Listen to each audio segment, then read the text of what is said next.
Yeah, guys, how's it going? Well, it's me again, Efein, obviously. I just want to start this video saying sorry I've not done any content recently or been uploading or anything. I want to say I've been really busy when I just haven't really. I've just not really pulled my finger out. I've not really got on the video making. Anyway, I'm back to it now, and hopefully, like the regular every Thursday video upload will resume. But yeah, for this video, I just want to talk about the competitive season ending, or at least season one anyway. Um, yeah, fucking hell.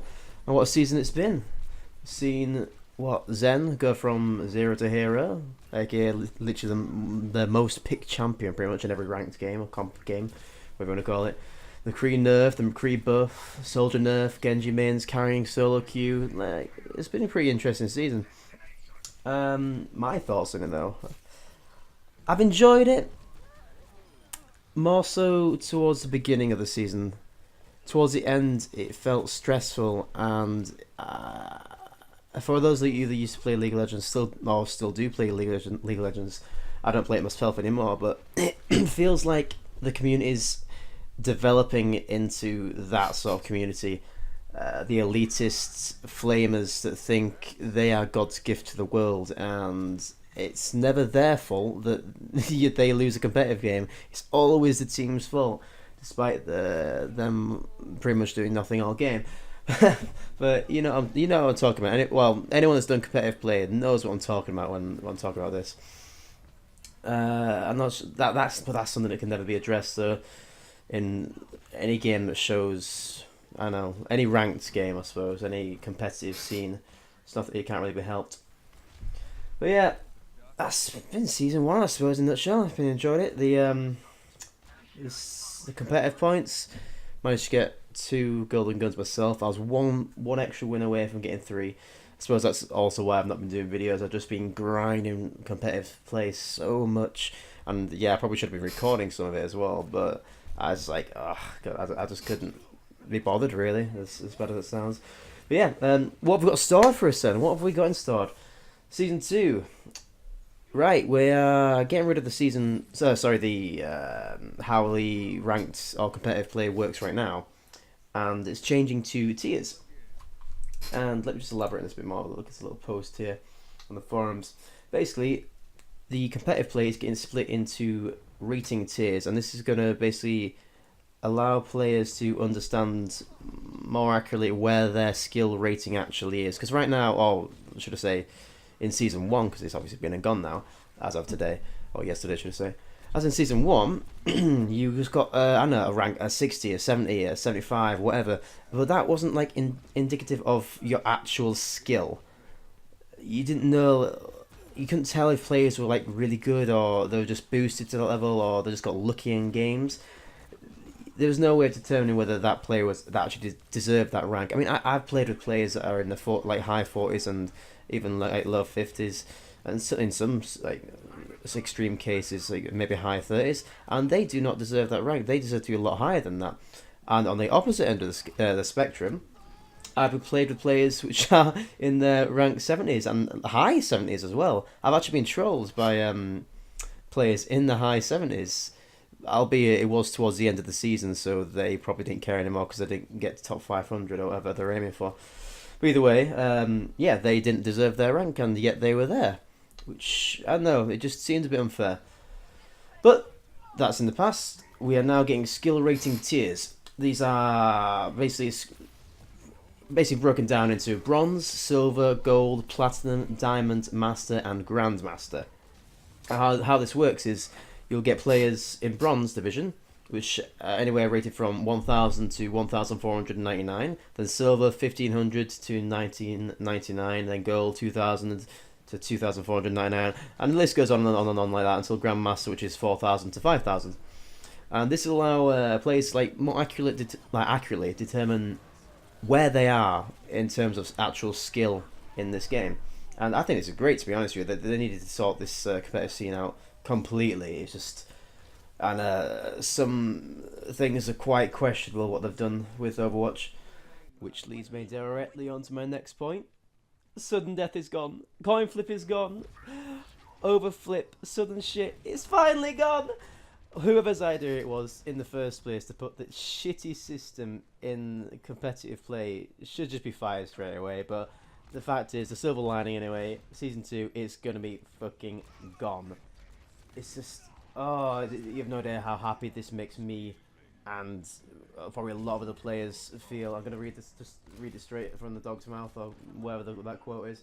Sudden death is going away in season 2. Instead, matches that are tied when the clock runs out end in a draw, though it should be a rare occurrence. Because of this, we've made some changes to our game modes and competitive play to help reduce the chance that a draw will occur. So, what does this actually mean then?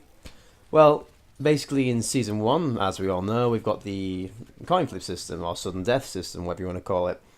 But instead, they're getting rid of that, thank fuck, and they're introducing a draw system, basically. But according to this, it's going to be very rare that draws will actually occur. Now, there's no information here about what happens to like qualify for a draw, but all I can think is the fact that they're saying it's a rare occurrence. I'm guessing it must be a time bank system now, in the sense that like a stopwatch system. Sorry. So basically, if the team attacks faster than the other team, the team that attacked faster will win.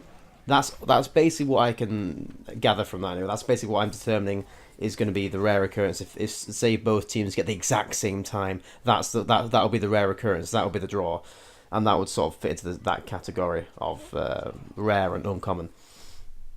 Anyway, the competitive points have changed. So instead of gaining 1 per win, you'll gain 10.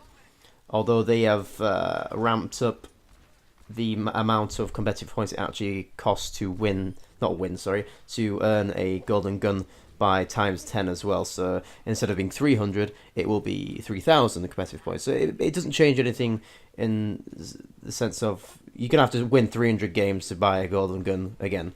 It's nothing changed in that sense. But the reason I've done this is so that when teams do get a draw, because although it's rare, it will happen, you get 5 points. Although, judging from what I've been reading, you'll only get 3 for a draw, not 5, which originally I believe it was supposed to be 5.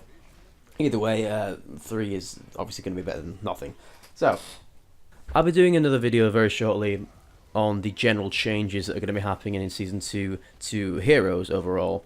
There are a few heroes that are getting some minor tweaks, and then some that are getting some major tweaks, one of which I want to mention right now. I'll probably mention it again in the next video, or whenever the video may be.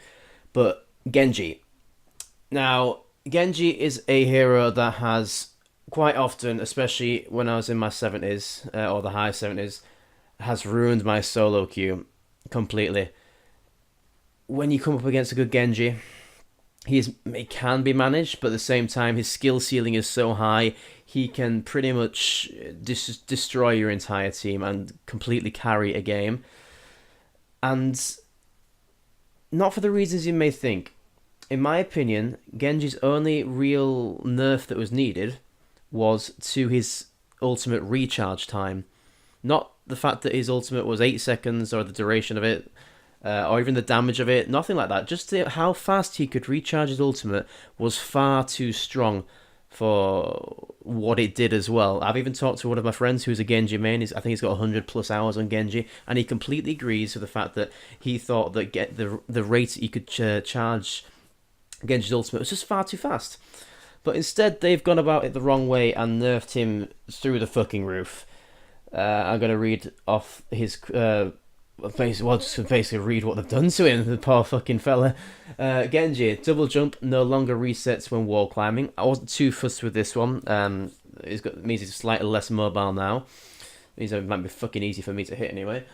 Dash no longer deals damage to traps like Widowmaker's Venom Mine or Junkrat's Steel Trap, which is fine. No longer bypasses Junkrat's Steel Trap. Again, that's absolutely fine because Reinhardt's charge, he gets stopped by a Junkrat trap, which you'd expect it to do anyway, because it's a fucking trap on the ground. You step in a trap, you're gonna get caught in it.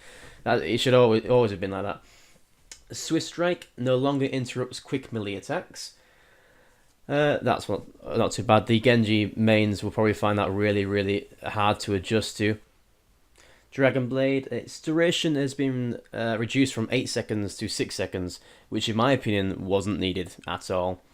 As long as you timed your like Sega Zenyatta Ultimate like just at the right time, it was manageable, completely manageable, and this is gonna really fuck Genji's. Yeah, so it's gonna be interesting to see how Genji's gonna be placed in season 2. I personally think he's not gonna be seen a lot until they revert some of these changes, and for good reason as well, because there's just going to be better carries in the game now. Because I think we're going to see a lot more of Tracer personally.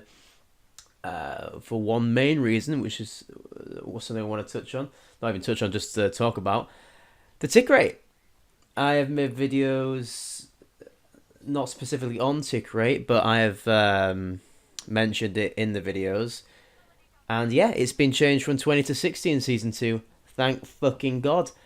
I used to be quote unquote Tracer main. I used to play Tracer so much, but the reason I stopped playing her was because of the 20 tick rate. It was impossible to accurately say, not impossible, but it was very difficult to accurately juke a player, say a Roadhog hook, because that is kind of broken anyway, but that's due to tick rate, which has been fixed, so it's fine. Yeah, it's very difficult to accurately juke a player unless you could predict the fucking future, because you always had to preemptively use your blinks. You couldn't use your blinks reactively. You had to use them. I know, it's difficult to explain. You basically had to think what they were thinking. You had to dodge before they'd even made a move. So you weren't even dodging. You were basically just moving before they could make a move.